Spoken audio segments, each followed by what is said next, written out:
Ready to transform your raw audio into a polished podcast episode that's ready for the world. Let's jump right into uploading your audio file on Buzzsprout. First, head over to your Buzzsprout dashboard and click on the big, inviting Upload New Episode button.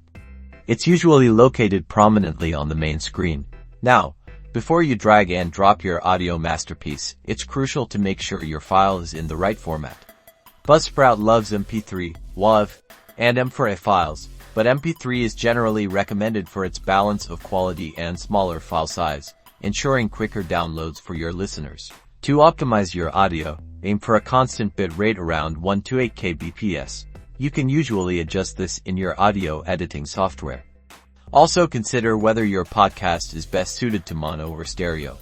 Stereo is generally better for music podcasts, whereas mono can be more than adequate for voice-only podcasts and provides a lower file size. Once your audio is prepped, simply drag and drop the file into the upload area or click to select it from your computer. The uploading process will begin automatically. While Buzzsprout works its magic, you can fill in the essential episode details. This includes the title, a captivating description that will hook your listeners, the episode number, and any other relevant information.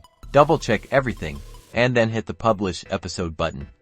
Buzzsprout will then distribute your episode to all the major podcast platforms, getting your voice heard by the masses. That's all there is to it.